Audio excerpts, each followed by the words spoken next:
सदर उत्तर प्रदेश मोहतरम जनाब इसरार अहमद साहब, नैयर खादर साहब, मैं आप तमाम का शुक्रगुजार हूँ कि आप अपना कीमती वक्त निकाल कर आज यहाँ पर आए, क्योंकि मगरिब का वक्त अनकरीब में शुरू होने वाला है। मैं चंद मिनट में अपनी बात को आपके सामने रख कर यहाँ से रुखसत हो जाऊँगा ताकि हम सब लोग जाकर मगरिब की नमाज को अदा कर सकें। आप जानते हैं कि पीडीएम के उम्मीदवार का इंतखाबी निशान लिफाफा है और इसको बनाने का बुनियादी मकसद एक ही है कि हमको बहैसियत अक़लियत के, बहैसियत मुसलमान के उत्तर प्रदेश की सियासत में हमको अपनी क़ियादत को बनाना है, हमारे वोट की कीमत और अहमियत को दिखाना है। बरसों से आपने सेकुलरिज्म के नाम पर बीजेपी और फ़िरका परस्त ताकतों को शिकस्त देने के लिए आपने मुख्तलिफ सियासी पार्टियों का साथ दिया। कभी आपने कांग्रेस का साथ दिया, तो कभी आपने बसपा का, तो कभी समाजवादी का आपने साथ दिया। मगर हम आपके सामने एक मुतबादिल को पेश कर रहे हैं जिसमें पिछला दलित और मुसलमान को साथ लेकर उत्तर प्रदेश की राजनीति में हम अपना हिस्सा हासिल करना चाहते हैं। अगर आप समाजवादी को वोट देंगे तो सिर्फ आप वोट डालने वाले बनकर रहेंगे, और जब आप पर मुसीबत और तकालीफ के पहाड़ तोड़े जाते हैं तो समाजवादी पार्टी की ज़बान से लफ्ज़ मुसलमान नहीं निकलता। भारत की राजनीति में आप देख चुके कि हमारे वज़ीर आज़म नरेंद्र मोदी सिर्फ ज़बानी खर्च के लिए कहते हैं सबका साथ, सबका विकास और विश्वास, मगर आज आप जानते हैं, मगर आप सच्चाई को जानते हैं कि जब से इस देश के प्रधानमंत्री नरेंद्र मोदी बने हैं, उन्होंने एक मंसूबाबंद तरीक़े से भारत की सियासत और राजनीति से मुसलमानों को गायब करके रख दिया। आज आप बीजेपी के एडवर्टाइजमेंट उठाकर देख लीजिए, वहाँ पर लफ्ज़ मुसलमान तो छोड़िए, लफ्ज़ अक़लियत भी आपको नज़र नहीं आता। तो मेरी आपसे गुजारिश है कि आप मुत्तहदा तौर पर आने वाली 25 तारीख के दिन आप पीडीएम के उम्मीदवार को अपना वोट देकर कामयाब करिए। डरने और घबराने की ज़रूरत नहीं है आपको। आप जानते हैं कि अगर आप भारत की राजनीति में अगर आप अपना मुकाम हासिल करना चाहते हैं, अगर आप एक इज़्ज़त और की ज़िंदगी गुजारना चाहते हैं, मैं आपसे अपील कर रहा हूं कि आप मुत्तहदा तौर पर अपनी एक सियासी क़यादत को बनाइए। ना समाजवादी ना बीजेपी इन तमाम बातों को कबूल करने के लिए तैयार है। भारत के वज़ीर आज़म हैं और कहते हैं कि मुस्लिम बहनें बच्चे पैदा करते हैं। भारत के वज़ीर आज़म हैं और कहते हैं कि हमारे हिंदू बहनों के गले से मंगलसूत्र निकालकर मुसलमानों को दिया जाएगा। भारत के वज़ीर आज़म हैं और 17 करोड़ अवाम के ताल्लुक़ से वज़ीर आज़म कहते हैं कि हम घुसपैठी हैं। उत्तर प्रदेश का मुख्यमंत्री कहता है कि किसी की आत्मा आ गई है, वो हो रहा है। याद रखिए, अगर आप अपनी क़यादत नहीं बनाएंगे तो फिर हमको या तो ऐसा जहर दिया जाएगा जिससे हमारी जल्दी मौत हो जाएगी, या फिर ऐसा स्लो पॉइज़न दिया जाएगा कि वो स्लो पॉइज़न से भी हमारी मौत होगी। तो सियासी तौर पर हमको ज़िंदा रहने के लिए मैं आपसे बार बार कह रहा हूँ, मैं हमेशा उत्तर प्रदेश आता रहा और आपसे ही बात को कहता रहा। बाज़ ने यकीन किया, बाज़ ने सिर्फ जलसे में आकर मेरी बात को सुनकर चले गए। मगर बताइए आप, 2014 का लोकसभा का चुनाव, 17 का विधानसभा का चुनाव, 19 का लोकसभा चुनाव और 2022 का विधानसभा चुनाव, अगर मैं आपसे कहूँगा कि क्या आपने बीजेपी को वोट दिया, तो आप सब हाथ उठाकर कहेंगे कि हमने वोट नहीं दिया। अगर मैं आपसे पूछूंगा कि तुमने वोट क्यों दिया समाजवादी को, तो आप कहेंगे कि वो बीजेपी को हराने के लिए दिया। मगर बताइए आपका वोट कहाँ चला गया है?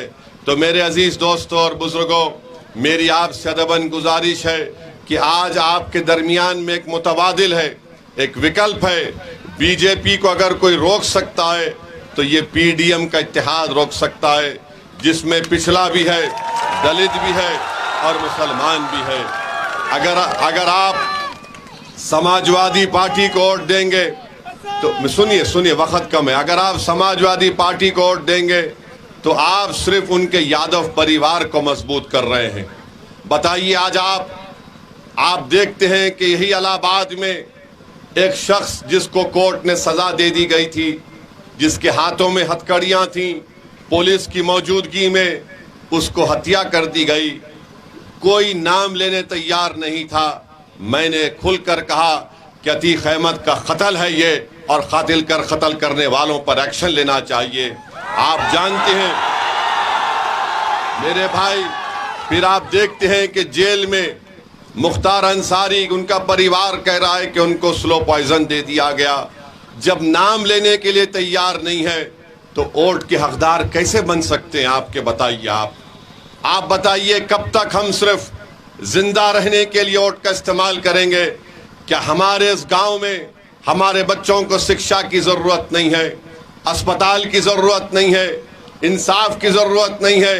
चुनाव आएगा और सब आपके दरमियान में आकर कहेंगे कि इनका खौफ दिलाया जाएगा, बीजेपी का खौफ दिलाया जाएगा, तो कभी ये बताएंगे कि हमको वोट दो, हम तुम्हारी इबादत गाहों की हिफाजत करेंगे, हम तुम्हारे घर की हिफाजत करेंगे।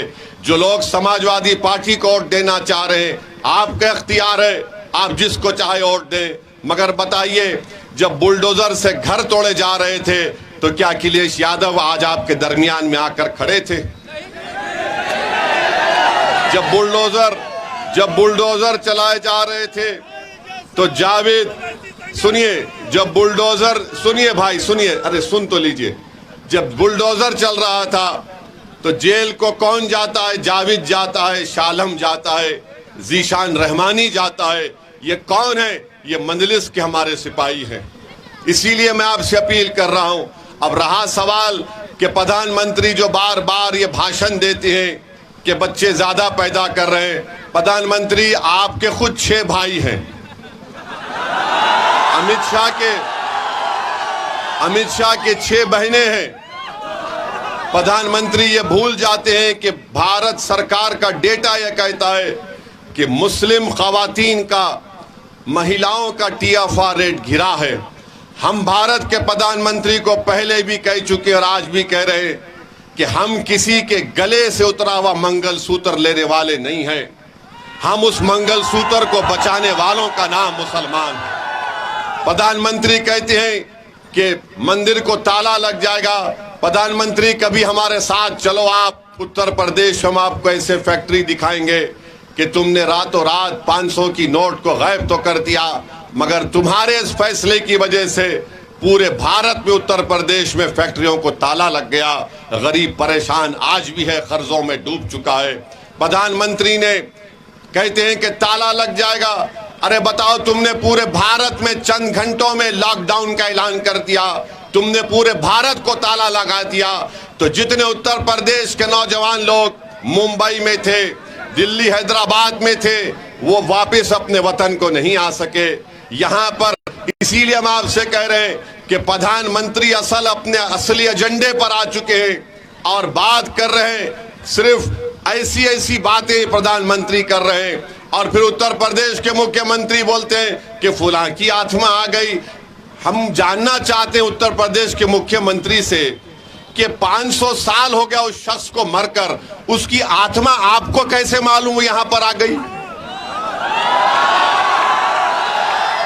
तो मालूम हुआ कि उत्तर प्रदेश के मुख्यमंत्री को जिंदों की फिक्र नहीं है, आत्माओं की फिक्र है उनको। बीजेपी छोड़कर, तो मैं जिम्मेदारी से कह रहा हूं कि हम उसकी तायीद करेंगे।